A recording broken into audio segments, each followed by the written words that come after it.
Dneska si povieme niečo o crowdfundingových kampaniách, ktoré robíme a respektíve pomáhame naplňať tie ciele tých crowdfundingových kampaní a primárne cez Metu. Toto je vlastne taký výčet toho, s kým sme za taký posledný rok a pol robili. Sú tam vlastne vyslovene, že fundraising projekty, neziskové, ale sú tam aj nejaké crowdfundingové, ako keby, že komerčné projekty, čiže pomáhali sme Danielovi Hevierovi vydať knihu, zachraňovali sme strechu na budove IMKA v Bratislave, vydávali sme spoločenskú hru Vražedné psyché, je tam nejaký boj proti hybridným hrozbám, nadácia Milana Šimečku a tak ďalej. Ako som spomínal, robíme primárne so Startlabom a s Doniom, lebo to sú vlastne jediné dve také platformy na Slovensku a ešte spolupracujeme s Centrom pre filantropiu. A za ten posledný rok a pol sme pomohli vyzbierať cca 370 000 eur, respektíve to je ten sumár toho, čo sa podarilo nafandovať a my sme vlastne sa snažili tomu s tou kampaňou pomôcť. Na začiatok by som povedal, že začneme nejakými takými základnými pravdami toho, že či ten crowdfunding alebo fundraising vôbec má potenciál byť úspešný. A prvá vec, čo si musíme zodpovedať je, že či existuje okolo tej témy nejaký záujem prirodzený. To znamená, že ten crowdfunding či by nazbieral tak či tak nejaké peniaze, lebo ten marketing v podstate len multiplikuje ten prirodzený záujem. Keď ten prirodzený záujem je nula, tak aj ten marketing bude nulový, lebo hoci čo vynásobíme nulou, je stále nula. Čiže či je to vlastne dobrý produkt? To platí aj pri crowdfundingu, že potrebujete dobrý produkt, potrebujete dobrú tému, dobrý projekt, nejaký aktuálny. A takisto druhá kľúčová vec je, potrebujete dostatočne veľa obsahu, ktorý počas tých 4 až 8 týždňov, čo väčšinou ten crowdfunding trvá, budete proste liať a sypať do tej mety. Čo vám pri tom pomôže, je, ak sa spojíte v rámci tej kampane s nejakou silnou osobnosťou, že budete robiť, ako som spomínal, dostatok toho obsahu, že máte dobrý produkt alebo proste dobrú tému. Takisto je veľmi dôležitá silná komunita, tomu sa povenujeme osobitne, alebo či je to dobre načasované a potom či tá darovacia stránka je zároveň aj dobre spracovaná, ale na to sú najväčší machri práve ľudia z Donia, zo Startlabu, ktorí presne vedia, ako má vyzerať, čo tam má byť, aké má byť ten odmeňovací systém, takže oni vám veľmi radi s týmto vždy pomôžu. Na začiatok len rýchle ukážky nejakých 3-4 kampaní, čo sme robili. Prvá kampaň bola záchrana strechy pre budovu IMKY v Bratislave, čo je taká legendárna budova. A čo nám vtedy nepomohlo, bolo, že vlastne IMKA nemá nejaký following na sociálnych sieťach, ale zároveň pre Bratislavčanov je to dôležitá budova. A zároveň je tam aj silná komunita ľudí, ktorým záleží na kultúre. A takisto nám pomohla aj taká kontroverzia, že ministerstvo nedalo dotáciu záchrane tejto historickej budovy, čo je ako keby pamiatkovo chránená.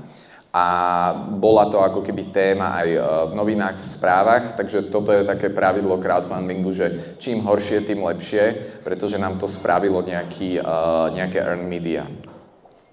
Druhé bol čisto komerčný projekt, to bol zároveň aj najúspešnejší Startlabový projekt, kde vlastne sa vyfundovalo viac než 100 000 eur.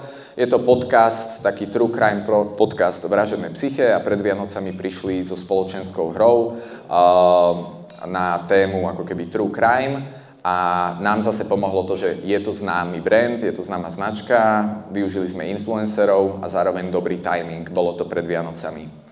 A takáto vec, volá sa to, že Nest Institute a je to taká organizácia, ktorá sa zameriava na boj proti hybridným hrozbám, riešeniu nejakého ohrozenia, hybridnej vojny, ktorú tu máme v spoločnosti, ale ako značka mala nulovú rozpoznateľnosť, že veľmi malá aktivita alebo organizácia, ale tam nám zase pomohla veľmi spolupráca s inými tematicky príbuznými profilmi na Facebooku a Instagrame a zároveň bola to dobrá téma, že vtedy ako keby že rezonovala, ale bol to menší crowdfunding a vyfundoval cca tých 20 000 eur.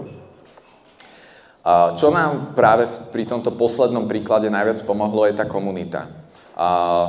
V prípade crowdfundingu je to asi jedna z tých najkľúčovejších vecí a hlavne keď sa to týka neziskoviek alebo takýchto projektov. Nebojte sa osloviť ako keby stránky na Facebooku, respektíve klient váš by mal osloviť stránky na Facebooku a poprosiť ich, aby nazdelal tie publiká, ktoré sú napríklad followery, engagery, true play views a tak ďalej. Lebo veľa tých tém, jednak tá meta zarezáva všetky tie zaujímavé interesy a už je to celé také broad a zároveň veľa tých tém je niche.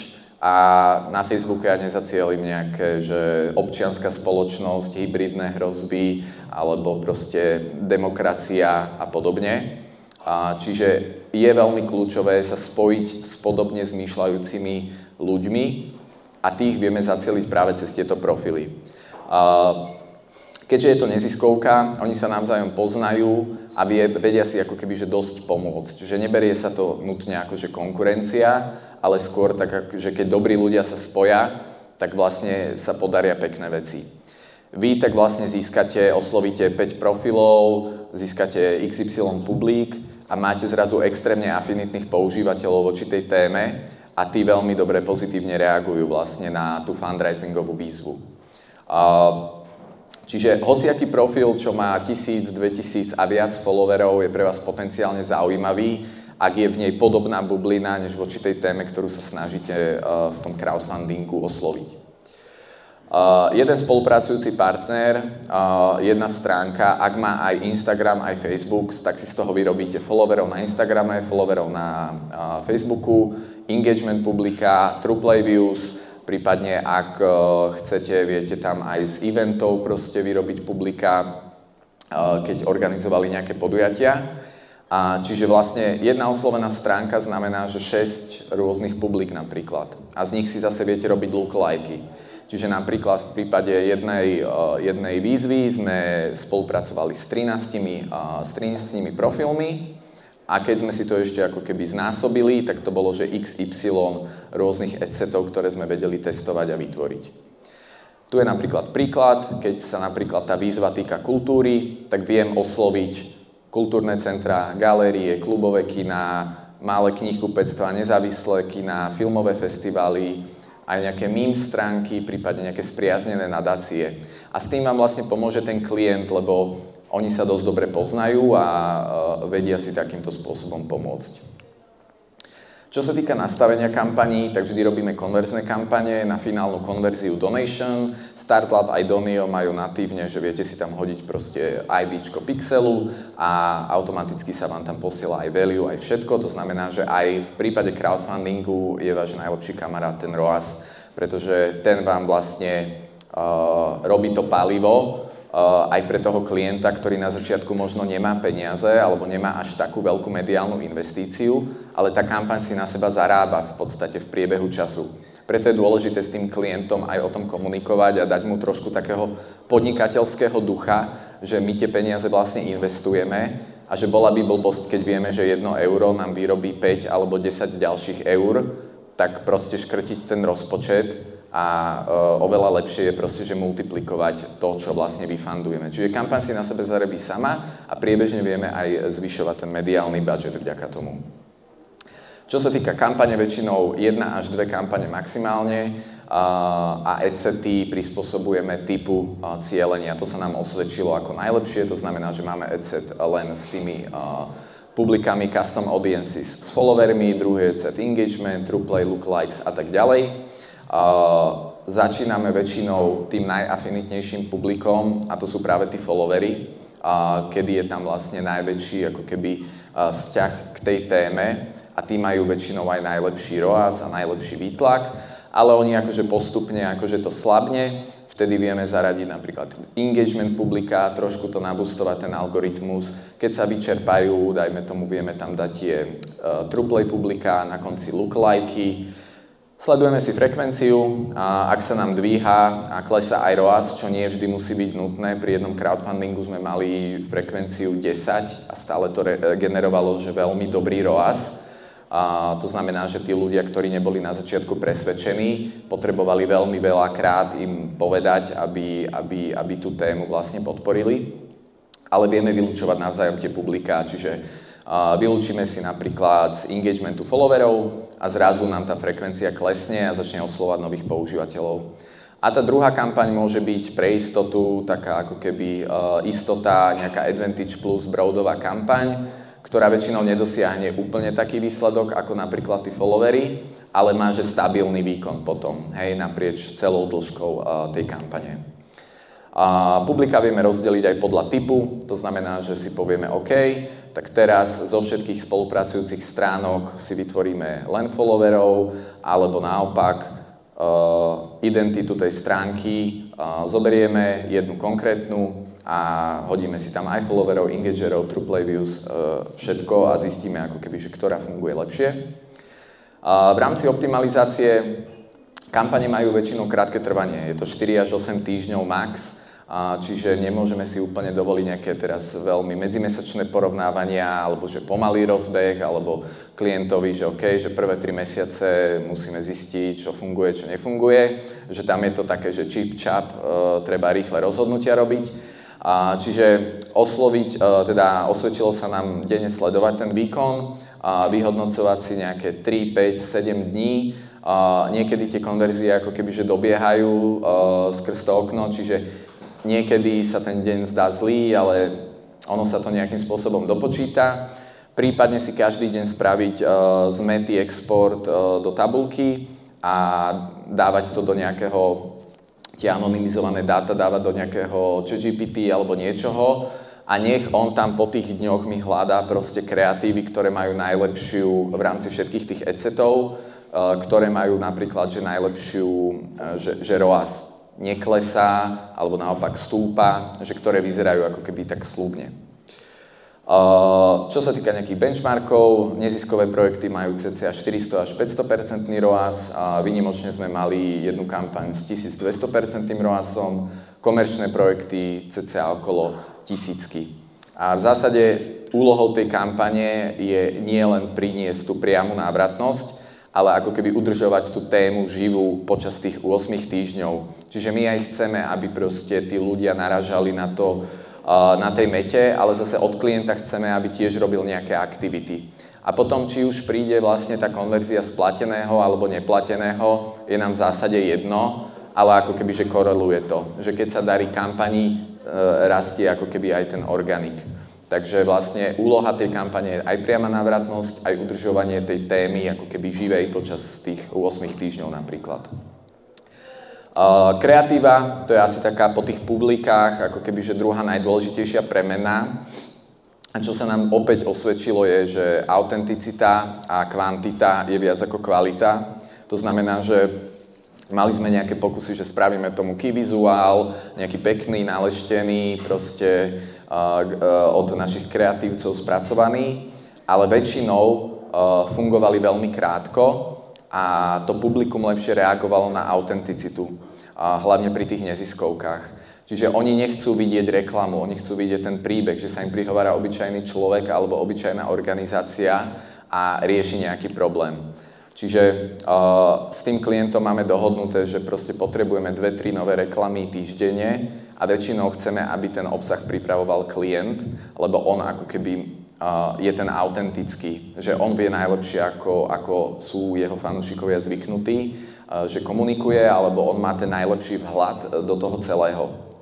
A ideálne je samozrejme striedať statiku aj videoreklamy a častokrát vedome porušujeme nejaké marketingové poučky. Tu je napríklad príklad najúspešnejšie kreatívy z crowdfundingu pre Daniela Heviera. V podstate on len sa odfotil, napísal popis presne tak, ako to on vždy robí a akože vizuálne by sme nehovorili ako o nejakej peknej reklame, ale bola ako keby zo všetkých najfunkčnejšia. Že videli tam jeho tvár, videli tam ten jeho tone of voice a tým pádom to prinieslo aj najlepší ROAS. Toto bola vlastne zbierka pre taký watchdogový projekt Slovak Media Monitor a tam sme presne skúšali aj ako keby nejaké kľúčaky na zdravie. Nejaké kľúčaky spraviť ale autentický obsah od autora toho projektu sa ukázal ako najlepší a toto je ako keby, že vyzerá to všetko, len nie ako reklama. Je to nejaký graf, ktorý vlastne ani nutne nesúvisí s tým projektom, ale proste rieši tam tú tému a my sme mu povedali, že najbližšie 4 až 8 týždňov, hoci čo dáš na Facebook, tak vždy na konci to proste nájde ten oslý mústek a preklop to na tú výzvu. A vlastne takáto vec, ktorá bola vlastne o dôvere a o nejakých dosahoch v rámci algoritmov na Facebooku, nejaká štatistika, tak nám priniesla 1600% ROAS. Zase Reelsko, úplne autentické, jednoduché, tiež veľmi pekne nám fungovalo a veľmi dobre funguje aj FOMO, to znamená, že keď sa blíži ako keby koniec tej zbierky, tak treba do toho ako keby šlapnúť a byť hlava nehlava, že vám nejaký countdown, proste posledná šanca a tak ďalej. A opäť jedna fotka, emoji a malo to ako keby, že najlepší výtlak. Toto asi neuvidíte, ale v zásade sú tu nejaké ako keby dôležité milníky, čo sme robili v rámci tej optimalizácie, že pozeráme sa na nejaký ROAS a vždy, keď ako keby, že začal stúpať alebo začal skôr klesať, tak sme začali niečo robiť. Hej? Čiže najskôr sme začali používať autentický obsah, to bol ten prvý pík. Keď nám to začalo klesať, tak sme začali používať engaged audiences, tie nám chvíľku vydržali, začalo to zase klesať, hodili sme tam trueplay a remarketingové, chvíľu sa to držalo, na konci ešte lookalikes, FOMO na konci je to úplne, že vždy najsilnejšie tá kampaň. A v zásade sme aj dostali taký feedback od týchto platformiem, že väčšina tých zbierok ide tak, že na začiatku veľmi, veľmi dobre, a potom to akože tak postupne klesá, ale vďaka tej kampani sa to ako keby udržuje počas celej doby ten prísun tých peňazí. Taký disclaimer nakoniec, Meta vlastne od októbra ruší social issues kampane, politickú reklamu, to znamená, že všetky také, že občiansko, demokraticko, hociaké témy sa nebude dať ako keby inzerovať, a ani na to vlastne robiť kampane. Čiže toto je akože taký skôr škoda. A na konci nejaké kľúčové ako keby takeaways. Treba sa vždy ako keby presvedčiť o tom, že téma je dostatočne silná. To znamená, že nerobíte projekt pre seba a 5 kamarátov, ale že naozaj to má relatívne akože široký okruh ľudí, ktorých to môže zaujímať a môžu to chcieť podporiť.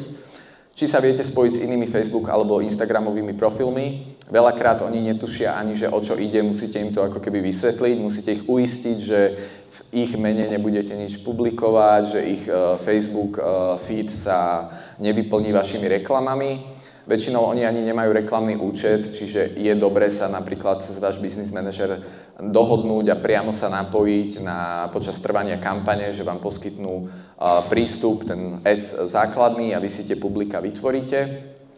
A ešte sa treba presvedčiť, že ten klient je odhodlaný na tom zamakať rovnako ako vy, lebo je to ako keby, že daily robota z toho aj vyhodnocovania, nasadzovania kreatív a tak ďalej. Pomáha tomu aj taký looker, ktorý si viete spraviť, aby ste presne aj tomu klientovi vedeli odreportovať, čo funguje. A zároveň treba ho presvedčiť a dať mu niekedy taký akože ten podnikateľského ducha, že ja nie som tá malá neziskovka, ktorá tu šetrí každé euro, ale treba to proste naliať do tých kampaní, keď vieme, že zarobia.